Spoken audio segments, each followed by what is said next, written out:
much, Dr. Anderson, for having this interview with The Craze magazine. For our readers who are getting to know you for the very first time, can you please introduce yourself? I am Dr. Crystal Anderson. I have a PhD in American Studies. And my research area is transnational American studies and global Asia. Basically what I look at is the way that American cultures travel around the world and how other cultures travel to the United States and what kind of impact they have. I do work in popular music and popular culture, media studies, visual culture, and of course one of my big research areas these days is K-pop and Korean popular culture in general. What are your thoughts on KCON and being here to experience the convention and experience all of this big thing that is like a phenomenon for K-pop? I think KCON is a really great thing for fans. You can tell that they put a lot of thought into the types of things that fans would want, because in the United States, K-pop is a subculture.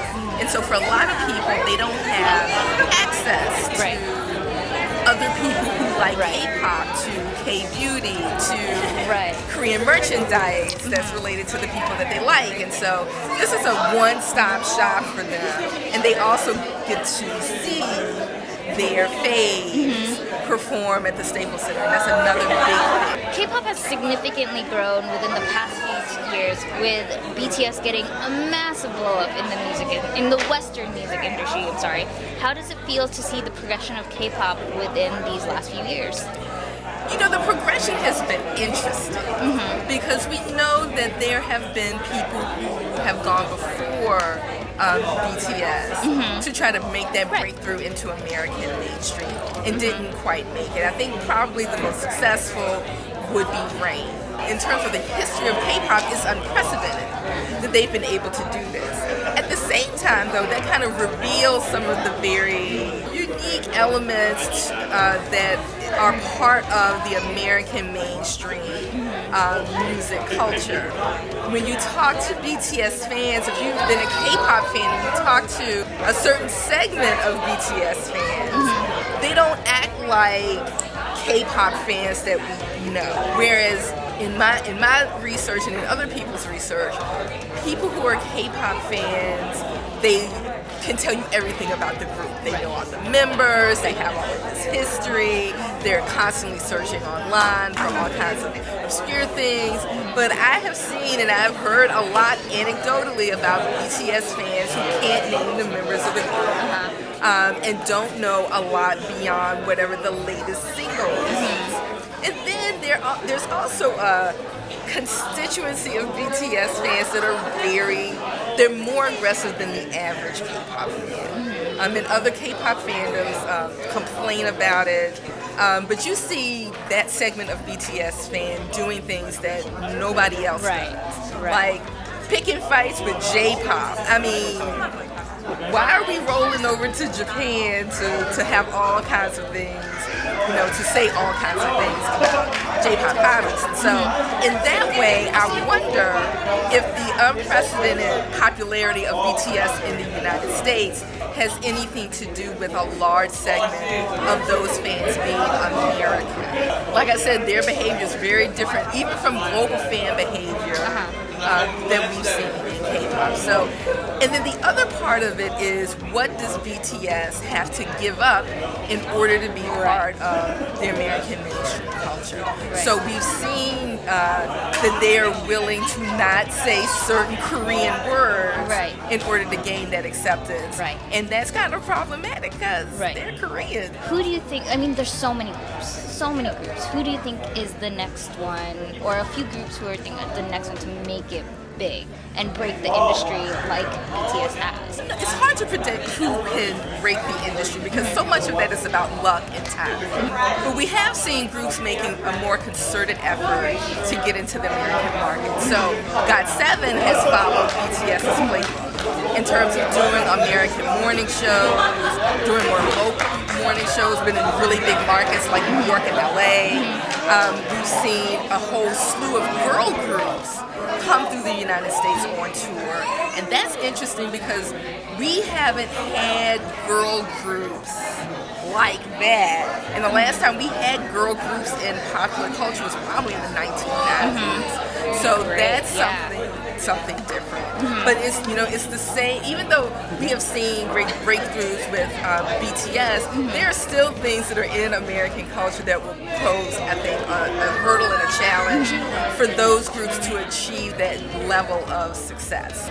In some ways, I think that K-pop is a really successful subculture in the United States, much like anime, much like Hong Kong film, and that's pretty good on its own. But to get to the American mainstream, you really have to cater to that mainstream, and that historically that mainstream has not been very friendly to foreign artists. What is the difference in reception and popularity of K-pop in different parts of the world? Well, the interesting thing about K-pop, and this is not the thing that we see with other types of fandom, K-pop probably is one of the most diverse fandoms that we've seen. So you have K-pop fans in Russia, K-pop fans in Africa, K-pop fans in places you didn't think there would be K-pop fans. They're in very different cultures, and radically different cultures, from Western cultures to Southeastern cultures. But they're all joined together by K-pop, which is very much reflective of Korean culture, but at the same time has this global appeal because you have this whole very diverse following to it. And that's something that other forms of popular culture haven't done in quite the same way. What panels are you doing, and just tell us more about it? We did the Black Music and K-pop panel. And it's always very interesting to see the conversation that happens in that panel. The impetus for the panel is there have been responses to K-pop by African American fans, and those fans feel like they don't get a hearing for the kinds of things that they say about K-pop. Now, this is the third time I've done the panel, and I think the panel has evolved over time because now we're getting different kinds of questions. I think the first time I did the panel, it was a lot of it felt like a therapy session almost, because Black fans didn't feel like their concerns were being at least recognized and in some cases validated.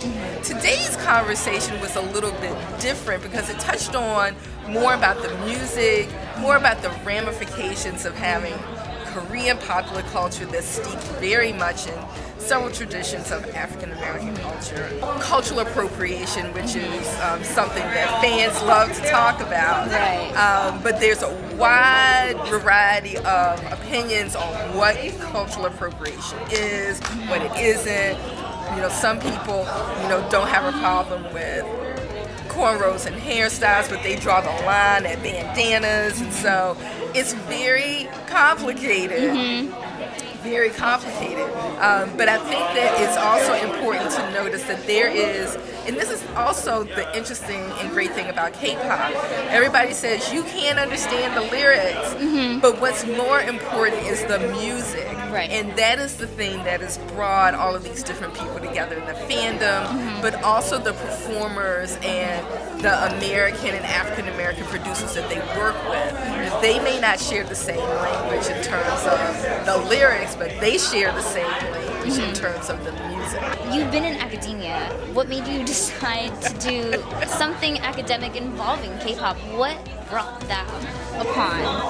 So I actually started watching K-dramas. Okay. And I got to K-dramas because I was watching Chinese dramas, and I ran out. And Netflix kept saying, you might like this. And the this was a K-drama. So my first K-drama was My Lovely Samsoon. And my second K-drama was Boys Over Flowers. So I got both crackalicious K-dramas at the same time.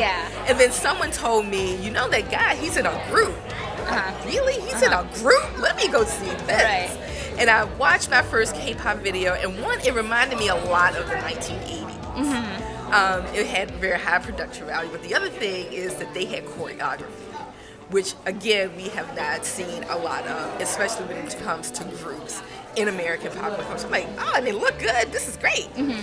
I'm like, but I'm just gonna stick with the one group because I don't. Yeah, I know there are other groups. I'm just gonna stick with the one group. All right. And then I watched Super Junior, Supergirl, and I just fell down the black hole. So I would tell my students at the beginning of class, I listen to K-pop, but we have to talk about that after class. And then they would come after class and they would want to talk about K-pop. And these were 2 and 3 hour conversations. And so I'm like, hey, I'm more than happy to talk to you about K-pop, but we need to do something work-related with this. So that's where the research started. And my research into K-pop started from what fans were doing and what they needed. So the first thing that happens when you become a K-pop fan is you want to know everything about your group. Yeah, right. But all of the information out there isn't always accurate, and it's not always in one place, and sometimes they're not telling you what you want to know. Like, they'll tell you what the latest album is, but they won't tell you what their second album is. And so working with the students, and these are undergraduate students, we just wanted to collect all of that information in one place to make it easier for people to find out about their group, find out about other groups, and then we also had like a glossary of commonly used words in K-pop. So it started out as a resource for fans. Okay. I was interested in what else fans were doing. You can see what people do on social media, but I was interested in why people liked K-pop. And so that's where the surveys and the qualitative studies came from. Right. From the qualitative studies, you ask the question, why do you like K-pop? Overwhelmingly, people would say the music, not the cute people, not the clothes they wear, it's the music. So that's when I got interested in, let's delve deeper into the music of K-pop, which oddly enough we don't talk a whole lot about. We'll talk about a lot of other things, especially in academia, before we start talking to the music. Right. And that's when I found all kinds of nifty things just by listening to whole albums and trying to find out who worked on the music. Right. I'm still finding stuff. And then I thought, what we really need is a better kind of map or just a better way of understanding K-pop music. And so now I'm working with my collaborator, Katrina Davis Kendrick, who also happens to be the Academic and Research Librarian of the Year. And we are reviving one of our digital projects to do basically an online version of liner notes for music releases, and then writing articles based on that database. Right. So that people can get familiar, we can get familiar with the people who perform the music, we can get familiar with the people who make it as well. Has there been a noticeable trend in the spreading of K-pop and Korean culture in recent years, and why do you think that is? Whenever you can get K-pop on Spotify, because back in the day, we were downloading stuff off of MediaFire, so Or LimeWire. Or LimeWire, yes. I get it. You know what I'm talking about. I get it. YouTube was the big engine that kind of pushed the popularity of K-pop. And this was before the kind of algorithm of YouTube set in, where you had like 10 different versions of a video up, and 5 of them might be legal. It was that kind of exposure, because in the survey data, when you ask people how do you get into K-pop, a good number of them will say by accident, because it randomly came up on YouTube. And you're like, oh, what's this? And so that has been really, really probably the most significant thing to push K-pop out to people who wouldn't normally have gotten it through regular, traditional commercial media. Also the fandom of K-pop and social media. Right. So if you ignored the suggestions of YouTube, you can't ignore your friends tagging you on stuff on social media or retweeting stuff in their Twitter feeds, and eventually you might click on a video and get sucked into the whole of K-pop. And these two things are unprecedented in terms of media studies. And also I found, and there's been some work done on this, in countries where it's easier for fans to have a cell phone as opposed to a laptop, that kind of peer-to-peer sharing, and the way that K-pop artists those kinds of factors, fans, that unique kind of interaction between fans and the artists on social media, YouTube, all of these things came together at the right time to promote K-pop in a lot of places. And then a lot of people just simply got tired of the popular music in their country, and they were looking for something different and new. I know in some of my survey data, people like K-pop because it doesn't have overwhelming references to sex and violence and drugs, like some national popular music. Other people like it because it's nostalgia for them. It reminds them of music they used to listen to that they don't think that is being produced now. And so the interesting question is, what is the future of K-pop, and how is it going to be sustained going forward, because the fan base has shifted and changed, and we don't know what that means. For our readers, how can they keep up with what you're studying? Like, what's to look forward from you in the coming months, or coming up next for you? So I am in the copy editing and production phase of my second book, which is on K-pop. So the working title, which I hope I get to keep, is Soul and Soul, Black American Music and K-pop. And in that book I talk about pop music, so the idols, Korean R&B and Korean hip-hop, and the ways in which they draw on African American music traditions. In some ways that's a really kind of in ways that makes it part of those traditions. And it's an argument I was a little afraid to make, but somebody was like, do it! So I'm doing it. So the argument is that K-pop is actually an heir to American R&B and hip-hop and pop music, as opposed to being some strange, weird thing or strictly imitative popular music that comes out of Asia. What advice would you give to somebody who's wanting to pursue something academic and K-pop? What are some ways they can try at least figuring out how should they do this? So there are a couple different ways. If you're at the right school, there may be a department or a program that offers courses in Korean popular culture or in media studies and popular culture that may touch on K-pop. That's the more traditional route. But the great thing about K-pop is it lives on the internet. And so if you are just taking regular classes in social sciences and doing qualitative or quantitative studies, or you're taking a communication studies or media studies class, you can take what you've learned and apply that to K-pop.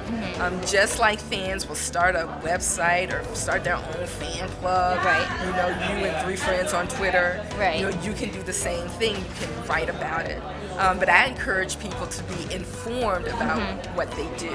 And because so much of it is available, not just in kind of the traditional academic journals, but a lot of people who are writing on K-pop write on popular culture anyway, and they want to reach a wide audience anyway. So their stuff is readily available. And then there's frequently stories in mainstream media about K-pop, increasingly in the music.